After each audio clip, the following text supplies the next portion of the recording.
Hello everybody and welcome back to my YouTube channel and another video here on my channel. Today for photography, we are doing a sit down video and it is a what is inside of my camera bag for 2023. My camera bag has not changed much in the last 5 years, but I will say this is a good kind of like a cheaper version of what's in my camera bag because it is more affordable. I have a more affordable setup and also my camera bag was only $50. This was back in 2017. I have no clue if it's still sold and it isn't the best camera bag and I've learned a lot from this camera bag, but considering I bought it back in 2017 and also it has stayed with me for 5 years, almost 6. I can't wait to see how much longer I have unless if I want to get rid of it. We are doing a what's in my camera bag and real fast I want to go over the little compartments of this bag. I will put on the screen and also down in the description if it is available to the link. First off, we're going to talk about this big compartment. I'm not going to go through things just yet, but it is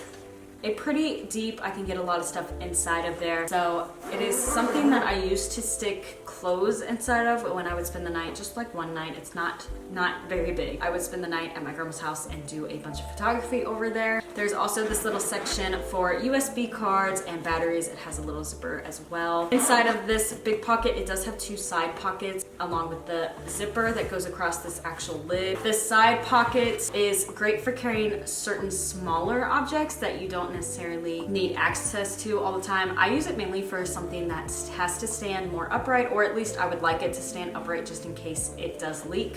On the back here, we do have a computer section, and I think this holds up to either a 10 or a 12-inch laptop, and for the most part, I will use my iPad and shove in here, especially when traveling. Like when we go back home, I always bring my camera stuff with me just in case. I know at the time I had a Chromebook when I bought this because I was still in high school. I was finishing out my last year, and they gave us Chromebooks, so it did fit in here pretty nicely. It had a lot of room, so I want to say a 12-inch laptop can fit in here. On the back, you do have this little Velcro section, which I have no clue what you would put in here because it is open at the bottom, but this type of material is also on the back of the straps.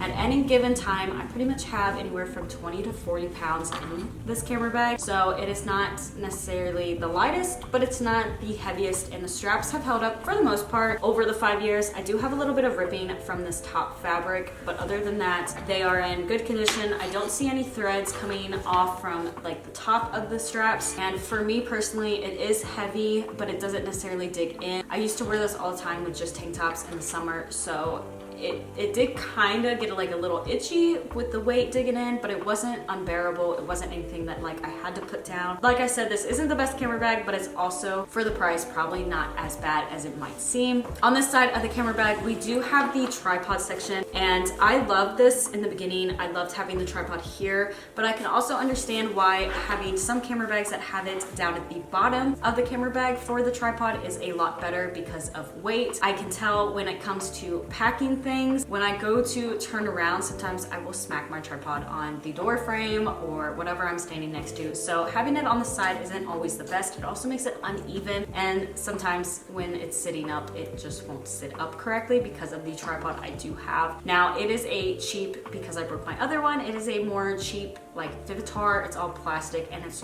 really old. It's probably from early 2000s. It is nothing too fancy, but I make do with what I do have and I don't really buy too much. As you can hear, the F-22s flying over right now. On this other side, we do have this access pocket, and I thought this was the best thing about this bag. I thought I was going to use this all the time.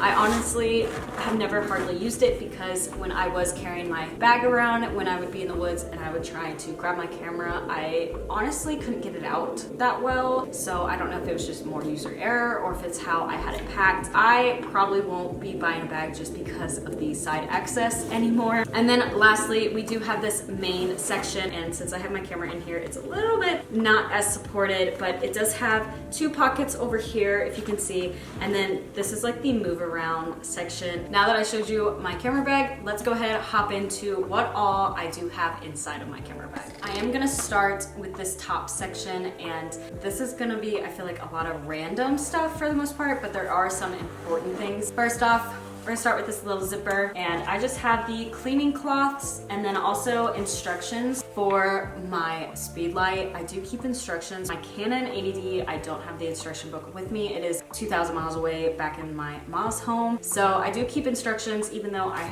never look at them. Laying this down, we will start with the objects in the main section of the pocket. And first off, I have Canon lens hoods. I do have the actual Canon lens for the lens that I'm borrowing, the 16-35. And then I have the two that came with the camera bundle when I bought my camera, and they are for the 58mm, but the actual kit lenses. So I don't use these at all anymore because my 18-135 is 67mm. So these don't fit on that, sadly, and I've thought about leaving these aside and then grabbing newer ones, more flexible ones that kind of are rubber or silicone and compressed, so it's easier to store inside of here, but I can still have both the 58 type all the way up to the 67. I just haven't. Next, I have the underwater GoPro case, and I honestly need to put this with the GoPro stuff, but I just haven't gotten around to that, so that is making this video. Then I have some GoPro batteries, my Canon battery, well, my Canon pack for charging, and then a Top Max LPE6 battery. I do have two of these. I bought a off-brand battery grip and also two off-brand batteries, and I do have a charger for this, but I only use my Canon battery with the Canon charger. I do use these with the Canon charger, but I like how the Canon charger holds it a little bit better for traveling, so I do keep my one spare battery that I don't have in my battery pack always on this, and that way it's not bouncing around inside my camera bag. Definitely don't be afraid to buy these off-brand camera batteries. This Top Max is actually really good. It's not the same quality as a actual Canon battery. It doesn't last as long. It does charge faster. I love using the two off-brand inside of the battery pack, and I only charge my batteries maybe once a week, unless if I'm using them a lot and doing a lot of videos where I'm using my LCD screen a lot, then maybe twice a week. So I honestly get a lot of photos and a lot of videos out of the combination of all three batteries. We do have this Canon Power Zoom.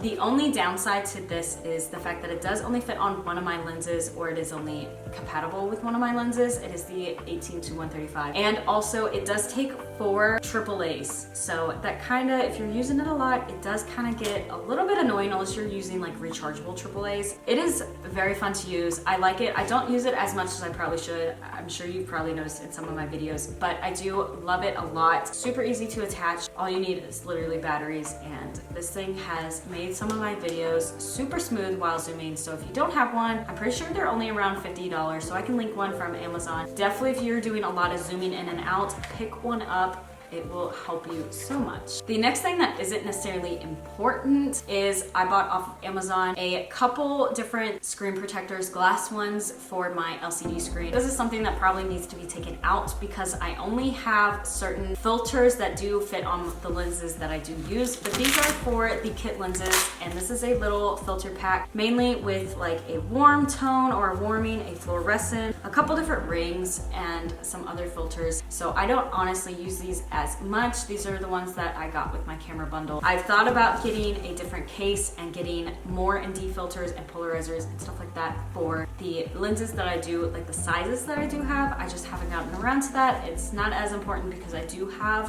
one ND filter on my 18-135, and I do believe it's just a polarizer on my 50mm. Maybe eventually I will get new lenses in a lens pouch, but for right now, this little one actually works really good if I were to use them that much, but I don't use my kit lenses anymore, hardly. This next item is something that I take with me no matter what when we go traveling any great distances out, not necessarily if we're just going 20 minutes out, but like when we go visit family back home, because of the importance of photos on some of these USB drives. And I do believe I got this from Amazon by itself. I do have photos and stuff from my first niece and other people who have passed, so I keep a lot of this protected, and it is water resistant up to a certain point. That is one reason I keep it with me, and also it is not fireproof. Other than USB drives, there are a couple of different Bluetooth remotes. It's actually really handy, and this case isn't bad if you're just looking to keep stuff contained and either travel with you if you want more waterproof one, or even like a maybe to a point a fire resistant one. I'm sure they make them. This one is very handy. It is a little bulky once you start fitting too much in there, but it isn't too bad as long as you have the space for it. The last item in this main section is something that I actually got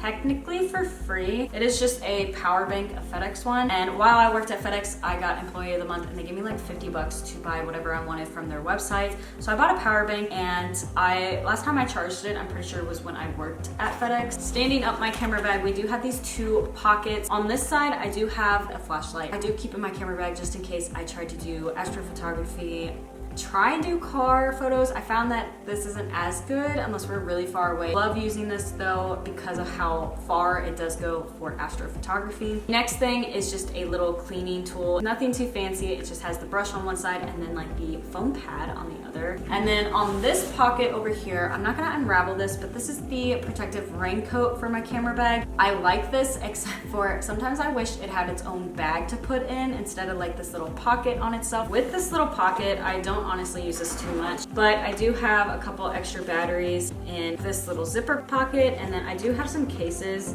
that were technically in here. They have little SD pockets. There's about 4 of them. On this side pocket, I do have first a pocket knife that I got when we were in Washington, D.C. for 8th grade. And since my uncle was in the Air Force, I decided I was going to give this to him, but in reality, I ended up taking it instead. So after a teacher bought it for me, I kept it, and I always had it in my camera bag. It's just like a little Swiss Army knife. And half the time I don't even use this because of the actual pocket knives I carry now always on me, but they are just handy to have. Next, I do keep glycerin inside, and this was mainly for when we lived back home, and I would try and make flowers and maybe like walkways or certain things look like it had water droplets on it. I love glycerin. I love how it looks. I had a lot of fun with these, but I always am afraid that it might leak, so I do try and keep it in this pocket to keep it up. And then lastly, I just have things like chapstick and ear foamies or like earbuds, basically for like airplanes and stuff like that. I don't ever use them for air shows, but I do keep them just in case I do need them.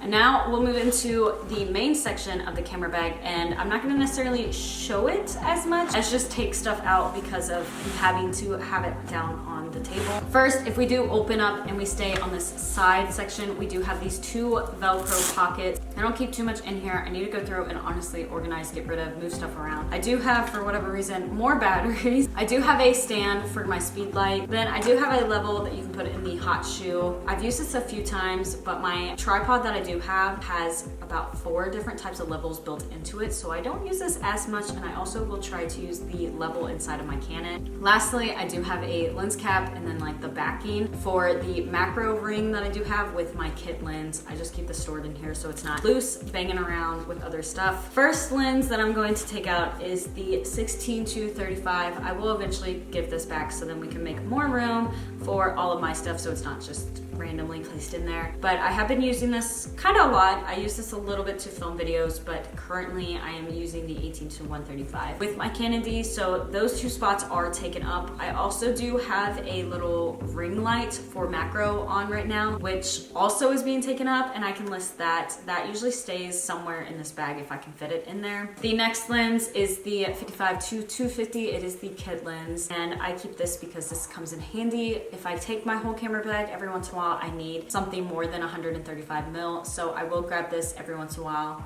and try and use it. Since we are out in the desert, I bought this. I don't know if I bought this by itself or if it came with my camera bundle as well, but I bought this little LCD like viewfinder type hooded thing so you could actually see out in the sun. It's also magnified. This has helped me a lot, even though a lot of the time I will just use my arm and I'll try and look at the LCD screen. This actually does come in handy, and it wasn't too expensive. If I do believe it was like probably $8 at the most. We do have these Polaroid lenses, and this one is a telephoto lens. Pretty much I should probably take these out of my bag. The next version is a wide angle with the macro. I used to use this one as a macro ring, but now I just leave it, and I have a different macro ring, and that is this Teika, I do believe. I will link this. This is $25. It is not very expensive, and I love it. I mean, it's not a macro lens, but it does just screw on to a kit lens, or at least that size. So it is just a 58 mil, and I do have the 18-55 to go along with it. This is what my setup always looks like with this lens. I always have the macro on it, and I never honestly use this 18-55 because of the fact that I do have an 18-135. So this lens is basically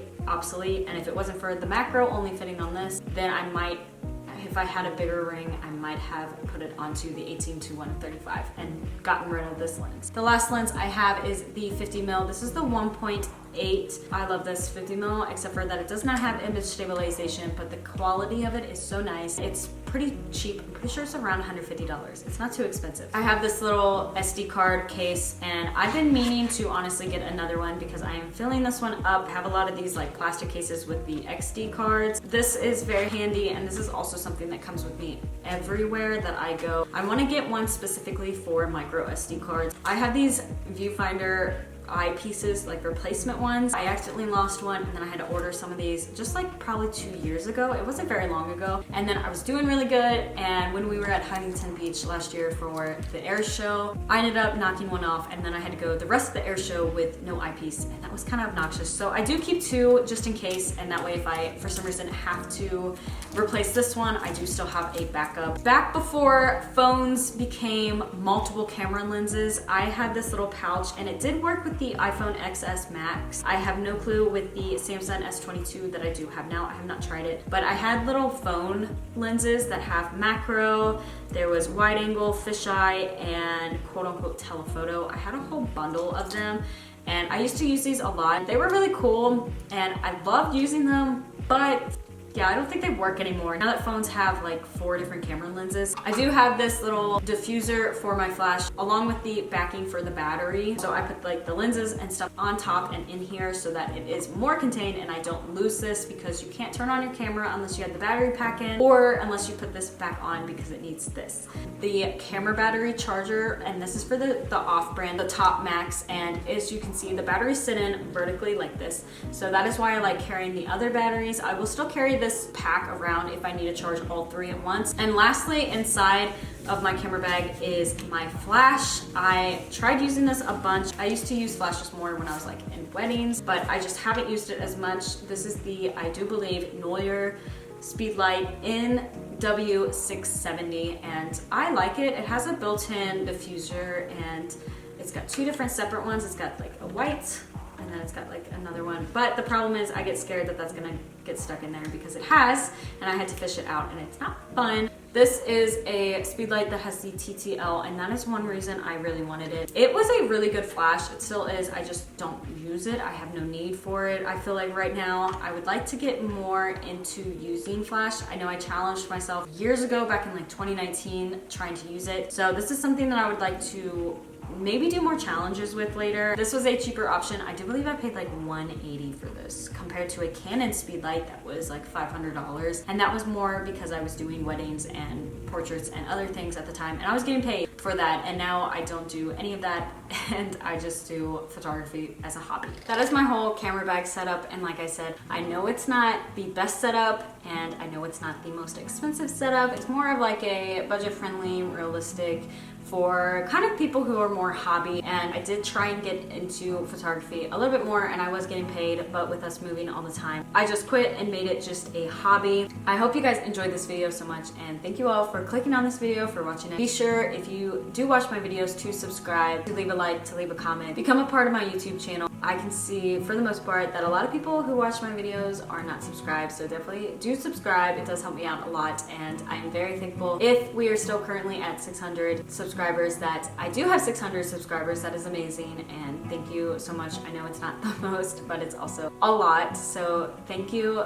so much. I hope to see y'all next week. We do have a little bit of a change for a couple videos coming, because I have a couple ideas and I need to backtrack to vehicle videos instead of photography, so I can finish out a couple things that go along with some other vehicle videos I do have. So be sure to stay tuned though, subscribe, get notified, so that when I do start posting again for photography in a few weeks, you will be notified. Thank you all so much again, and God bless.